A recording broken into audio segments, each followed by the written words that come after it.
Hai Sobat Lentera, Tera News kembali hadir menyapa Anda dengan bawakan sederet informasi terhangat dan inspiratif. Bersama saya Anissa Zakia, inilah Tera News selengkapnya. Kita mulai dari Kabupaten Malang, Jawa Timur. Memasuki bulan puasa Ramadan, Gubernur Jawa Timur Khofifah Indar Parawansa mengecek sejumlah harga bahan pokok di Pasar Among Tani, Kota Batu. Dari hasil pengecekan langsung tersebut, dipastikan stok bahan pokok aman selama bulan Ramadan.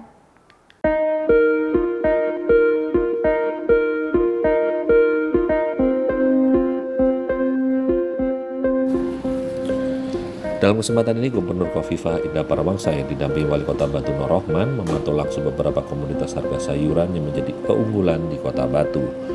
Dari hasil pengecekan dapat dipastikan bahwa ketersediaan bapok maupun sayur mayur aman selama bulan suci Ramadan.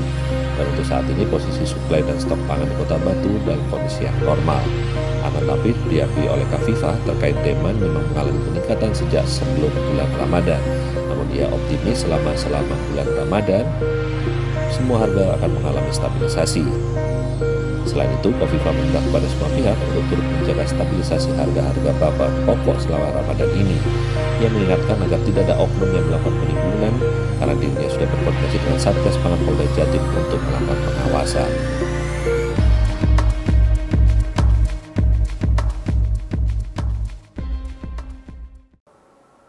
Kita ke informasi selanjutnya. Dalam arahannya saat menghadiri pelantikan Ketua Tim Penggerak PKK, Gubernur Khofifah menyampaikan bahwa peningkatan kualitas sumber daya manusia, penurunan kasus stunting, dan pelaksanaan program makan bergizi gratis menjadi fokus yang harus dikerjakan bersama tahun ini.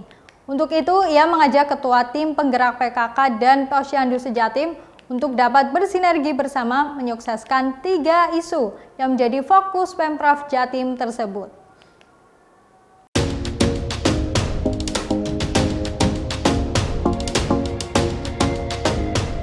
Gubernur Jawa Timur Khofifah Indar Parawansa menghadiri pelantikan Ketua Tim Penggerak PKK dan Ketua Tim Pembina Posyandu Kabupaten Kota Jawa Timur tahun 2025 di Gedung Negara Gerahadi, Surabaya. Total sebanyak 36 Ketua TPP PKK Kabupaten dan Kota dan Ketua TP Posyandu Sejatim dilantik oleh Ketua TP PKK Jawa Timur yang juga Ketua Pembina Posyandu Jawa Timur Arumipah Sintai Darda. Sedangkan 2 kabupaten yakni Magetan dan Pamekasan masih menunggu pelantikan kepala daerah. Khofifah mengatakan baik stunting maupun MPG sangat berkaitan dengan upaya peningkatan kualitas SDM sehingga diperlukan sinergi, koordinasi, dan keberseiringan antar pihak. Dia berharap baik PKK maupun Bupati Wali Kota dapat melakukan koordinasi baik dengan Dinas Kesehatan maupun Badan Gizi Nasional, termasuk dengan program Kemenkes seperti cek kesehatan gratis. Sementara itu, Ketua TP PKK Provinsi Jawa Timur Arumipah Sintai Darda juga menghimbau Ketua Tim PKK Kota atau Kabupaten untuk peka terhadap kondisi sosial masyarakat. Untuk itu, ia mendorong agar program PKK di setiap kota atau kabupaten wajib fokus pada program prioritas yang memiliki dampak langsung pada masyarakat, seperti kesehatan mental anak, pengentasan stunting, pendidikan, peningkatan kualitas keluarga, pembentukan karakter, dan ketahanan keluarga.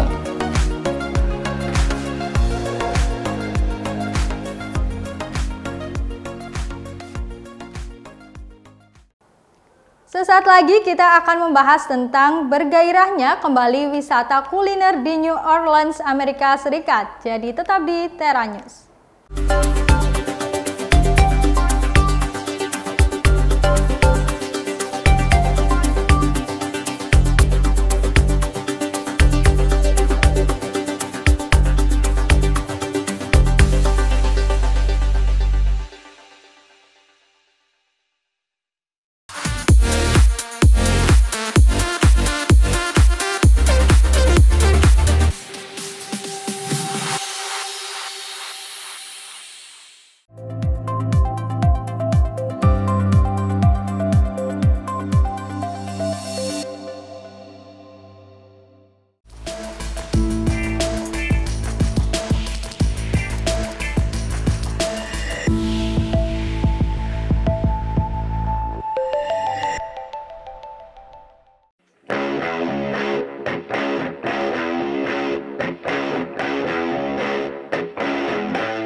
New Orleans beberapa waktu yang lalu menjadi tuan rumah pertandingan puncak football Super Bowl.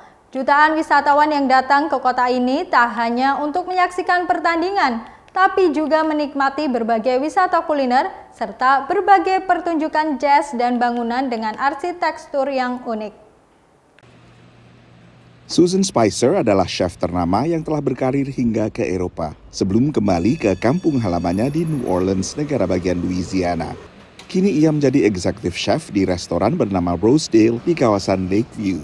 In my mind, it's a casual restaurant with a fine dining mentality. I was in fine dining for 35, 40 years, and so there's some things ingrained in me. Susan sebelumnya lama mengasah keterampilan di kawasan French Quarter yang banyak didatangi turis dan menjadi pusat wisata New Orleans. Tapi menurutnya untuk menikmati kuliner New Orleans dan Louisiana, orang mestinya tak berkutat di the French Quarter saja. There's so much concentrated in the French Quarter and the CBD and the warehouse district that you can just really get absorbed by everything that's going on there. But if you just venture out a little bit, and come to Mid-City or Lakeview or Old Metairie or, take the streetcar way uptown and to Carrollton Avenue, there's a lot to discover. Wisata kuliner di New Orleans mencerminkan perpaduan banyak budaya. Gumbo, sebuah hidangan berkuah yang dihidangkan di atas nasi putih, adalah salah satu simbol perpaduan ini, memadukan masakan Afrika, Prancis, Jerman, Spanyol, dan suku asli Amerika, Choctaw. We make gumbo. Lots and lots of gumbo. When it's cold outside, that's whenever customers start coming in for the gumbo. Pembuatan gumbo berawal dari sebuah roux, pengental khas Prancis yang dibuat dari lemak dan tepung. We gotta have the perfect roux to make the perfect gumbo. We scoop the roux in there, then 2 buckets of hot water, and then we boil that down and sift it, make sure it's real smooth, and then once that's done and it comes to a boil, then you add your hot sauce, your kitchen bouquet. Bagi warga Louisiana, tak mudah meniru otentisitas gumbo di wilayah lain Amerika. Because you can get it like in northern places, but it's just not the same. Like the flavor and even like the liquid texture. We have been craving gumbo because it's New Orleans. It's a New Orleans thing, totally, Louisiana. Menurut pantauan Dinas Wisata Louisiana, wisata kuliner menjadi motivasi utama orang berkunjung ke New Orleans. Dan pembelanjaan di restoran dan bar menjadi kategori pembelanjaan terbesar. Seperti banyak kota lain yang juga menjadi destinasi wisata, New Orleans harus berjuang keras untuk kembali ke angka kunjungan seperti sebelum pandemi COVID. Dan berbagai perbaikan yang dilakukan menjelang diselenggarakannya Super Bowl di kota ini, diharapkan bisa ikut menggairahkan kembali kunjungan ke kota ini. Dari Washington DC, saya Nova Purwadi dan tim VOA. Kenangan masakan rumahan menginspirasi Chef Abe Mois mendirikan restoran Krakatoa Indonesian Cuisine di Florida.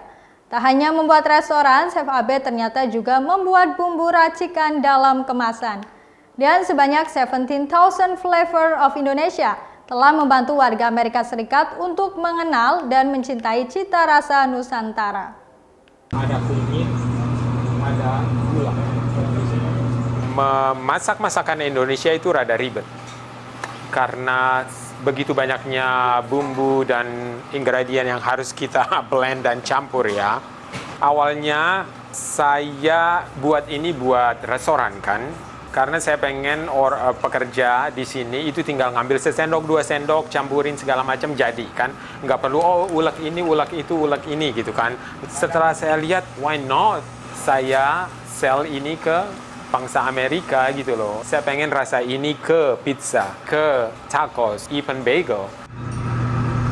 Di restorannya Krakatoa Indonesian Cuisine, Chef Abe Mois meramu dan menggunakan bumbu racikannya 17,000 flavors of Indonesia yang diinspirasi oleh ragam cita rasa Nusantara, terutama dari kampung halamannya di Nusa Tenggara.